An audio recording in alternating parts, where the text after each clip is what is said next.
જય ધન્વંતરી. આજરોજ સરકારના આરોગ્ય અને પરિવાર કલ્યાણ વિભાગ અને એમાં પણ ખાસ કરીને આયુષ વિભાગ અને પંચમહાલ જિલ્લા પોપટપુરા સરકારી આયુર્વેદિક હોસ્પિટલ બધાએ ભેગા મળીને એક આયુષ મેળાનું સરસ મજાનું આયોજન કર્યું છે. અને આ આયોજનમાં એક આ કાર્યક્રમમાં ઉપસ્થિત આપણા સમારંભના અધ્યક્ષ ડૉક્ટર G.S. પરમાર સાહેબ, જે રાજ્યસભાના સાંસદ તો છે પણ સાથે સાથે આપણા આરોગ્ય સાથે જોડાયેલા છે. વર્ષોથી એ પંચમહાલ જિલ્લાની આરોગ્યની ચિંતા કરતા છે. હવે આરોગ્ય સિવાયની પણ ચિંતાઓ કરી રહ્યા છે. સાથે સાથે ગોધરાના લોકલાડીલા એવા શ્રી રાહુલજી સાહેબ ધારાસભ્ય, અમારા આયુષ વિભાગના જે કંઈ અધિકારીઓ છે એ સાથે સાથે અમારા મિત્ર ડૉક્ટર વિજયભાઈ પટેલ, જે આયુર્વેદ અને હોમિયોપેથિક કોલેજ ધરાવે છે, અને સામે બેઠેલા એમના સ્ટુડન્ટ પણ અહીંયા હાજર દેખાય છે. આયુર્વેદિક હેલ્થ ઓફિસર ગેહલોત સાહેબ, ડૉક્ટર નિકુંજભાઈ, સાથે મંચસ્થ મહાનુભાવો.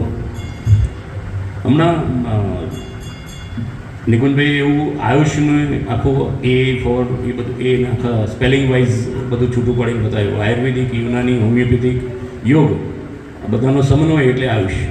અને આપણા લાડીલા અને આપણા ગુજરાતના બનુધા પુત્ર નરેન્દ્ર મોદી સાહેબે જે આયુષ શબ્દનું નામ ઉચ્ચારણ કર્યું હતું, એને હું થોડીક જુદી રીતે લઉં તો આપણે જીવતા છીએ ત્યાં સુધી આપણું જીવન, અને આ જીવનને કદાચ આપણે આયુષ્ય કહીએ છીએ.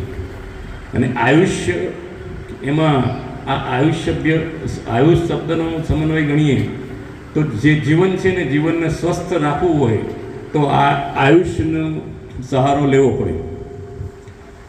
આ દુનિયાની અંદર ચાલતી જેટલી પેથી છે સારવાર માટેની, એ પેથી સૌ સન્માનજનક પેથી છે. આયુષ હોય, આયુર્વેદ હોય, યોગ હોય, યુનાની હોય, હોમિયોપેથી હોય, મોડર્ન સિસ્ટમ મેડિસિન એટલે કે એલોપેથી હોય, એના દરેકના મહત્ત્વના રોલ રહેલા છે આપણા જીવનમાં. જ્યારે આયુષ જે કહી શકાય, જેમાં આયુર્વેદ, યુનાની અને હોમિયોપેથી, એમાં આયુર્વેદ અને યુનાની એ જે પદ્ધતિ છે એ તો આપણી પોતાની છે, ભારત દેશની છે, અને એને વખતો વખત અપડેટ કરતા રહેવાનું હોય છે. અને એ માટે આયુષ મેળાનું આયોજન થાય છે. આયુષ મેળા થકી એનો પ્રચાર પ્રસાર કરવામાં આવે છે.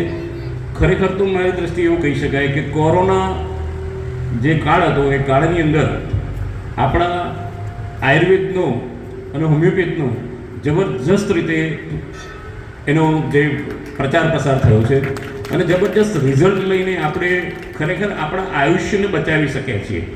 અને આયુષ્યને બચ્યું હોય એવું કહી શકાય તો એના માટે જો કોઈ નિમિત્ત હોય તો આયુષ છે એવું માનીએ. અને આ રીતના સરકાર અને અમે પંચમહાલ જિલ્લાની વાત કરીએ તો 400 થી 500 આયુષ ડૉક્ટરો અત્યારે સેવા આપી રહ્યા છે. સાથે સાથે ડૉક્ટર વિજય પટેલ સાહેબ એ પોતે આયુષ ડૉક્ટરોની કોલેજ ધરાવે છે. મારા મિત્ર અને મારા સહાધ્યાયી ડૉક્ટર પ્રકાશભાઈ એ પણ સરકારી વિભાગની અંદર એમની ફરજ બજાવી રહ્યા છે. તો મારું તો ટૂંકમાં એટલું જ કહેવું છે કે આયુષ્ય જે છે એ આયુષ અને આયુષ્ય આ બંને શબ્દ ભેગા મળીને જીવન સ્વસ્થ રાખીએ.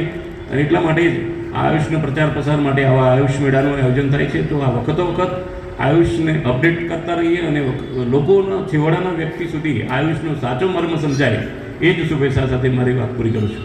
જય. ખૂબ ખૂબ આભાર.